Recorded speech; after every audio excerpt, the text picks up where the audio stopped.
Welcome back to a very special edition of Great Day. It is Thursday, the 18th of December, and we welcome to the desk a man that you may not have ever seen him in person, but you're going to be able to see him on TV right now. But you've seen the name everywhere, not only in the state of Iowa, you guys, but we're talking all over the globe. You've heard of Stine Seed.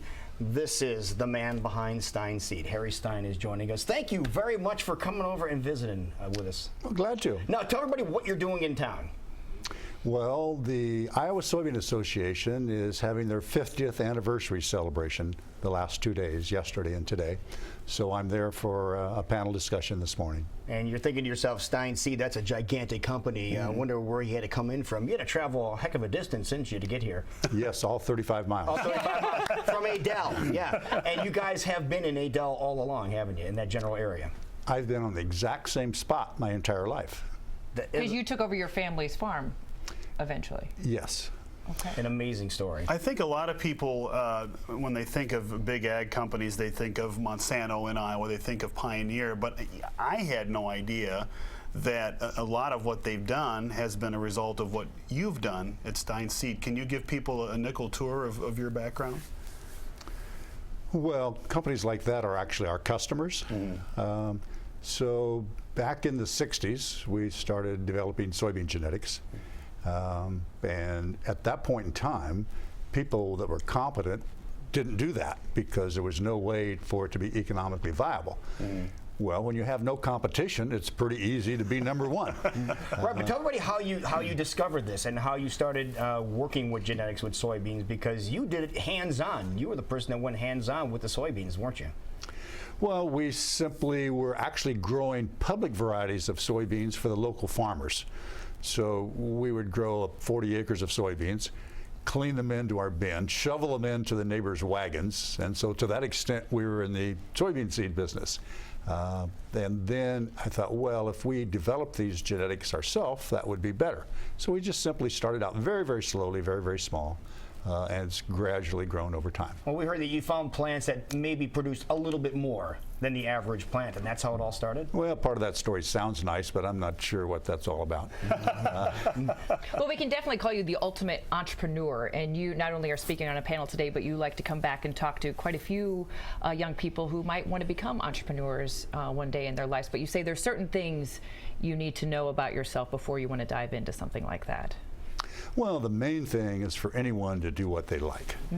My favorite thing is to tell groups of people in colleges or wherever that if you're truly successful, you can hire people to play golf. You can hire people to go fishing. You can hire people to go to ball games, and you can do the fun stuff. So I do the fun stuff every day.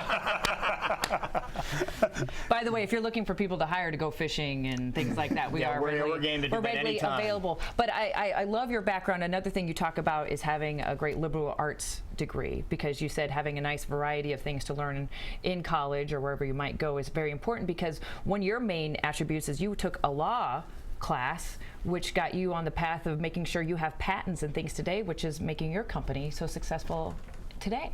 Yes, depending on what someone wants to do. If you want to be a surgeon or this or that, you need to specialize.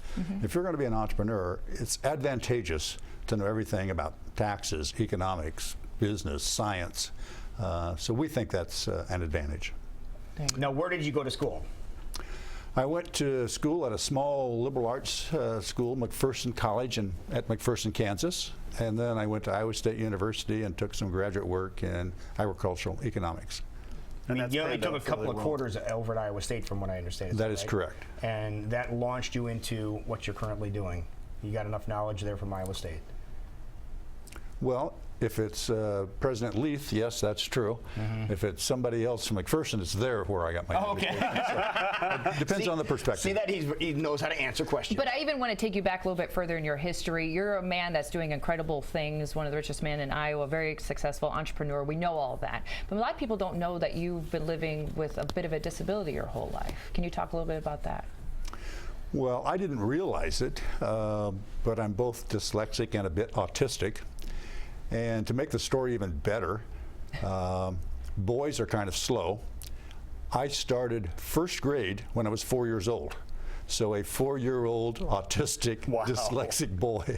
I couldn't spell cat at the end of the year.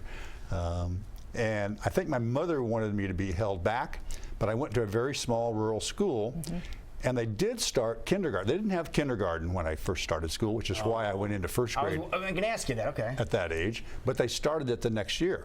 And because we're in a very small school, each teacher would have 2 grades. So that meant the next year, the first grade teacher would have first grade and kindergarten. Okay. And in retrospect, she didn't want that retarded kid in her class any longer. Right. So she kicked him up into second grade to get rid of him. Really? Wow.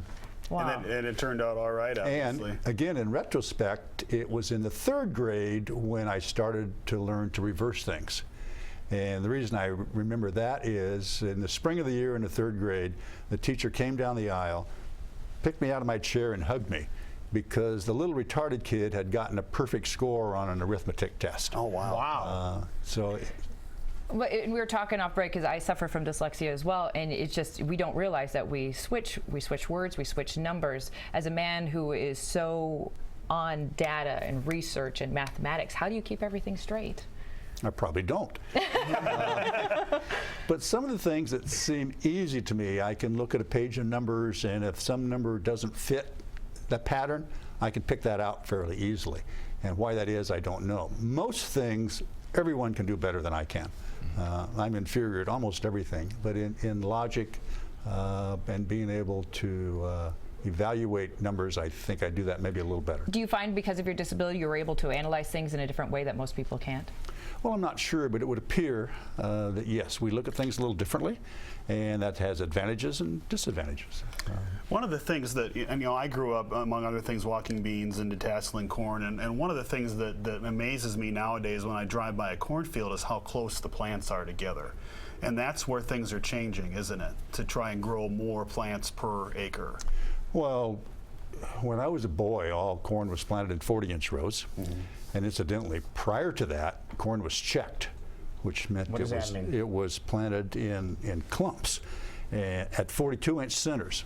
And the reason was there were no herbicides and there were no tractors, so you were using your horse, so you had to have a rows wide enough for the horse, and you would cultivate it one direction and then the other direction in order to control weeds. So go up and okay, I see what you mean, yeah. So with the squares, you could do that.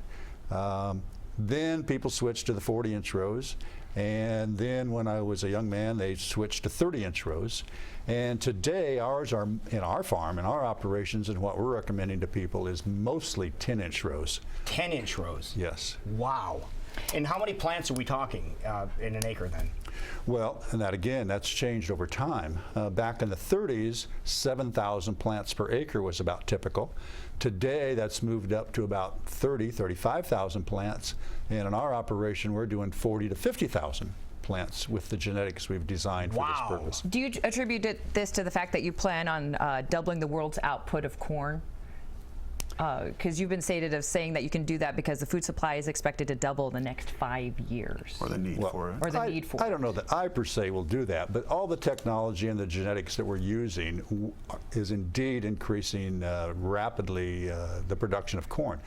Back in this same 1930 period, the entire decade, I'm not talking a good or bad year, the entire decade, the average yield of corn in the United States was 24 bushels per acre.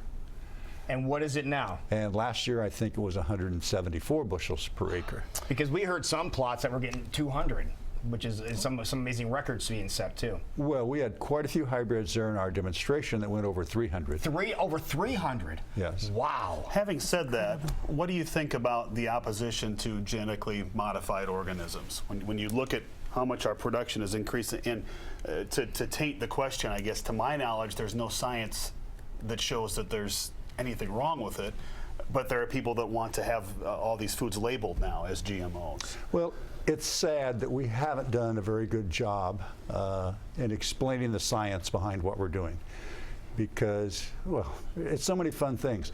There's 4 DNA molecules in the world. So every single organism, I don't care if it's mold growing on your cheese or a frog or you or me, we have the same 4 DNA molecules. And as a matter of fact, the sequence of those is very similar. I think it's told that between us and a banana, 40% of them are the same. So they say, well, you've taken something from a foreign object and put here.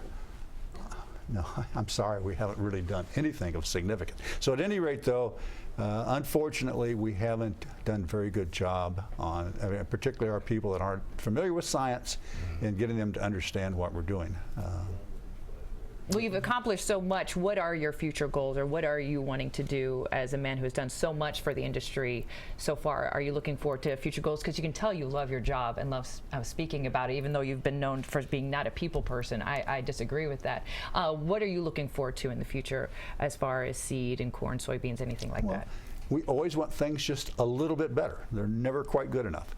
And the tendency is you really don't make big leaps. You just make little steps. And that's the way genetics work. You just gradually make things a little better. And over time, included with other technology, you make obviously very rapid gains. Now, Stine Seed, of course, based in Adel, Iowa here. What percentage of the soybean crop in the country do you think you have some hand in growing? Do you have any idea? Well, about 2/3 of the genetics in the United States we collect fees on. And what about the corn crop? But my favorite thing is, so all the other companies put together you can think of, get the other third.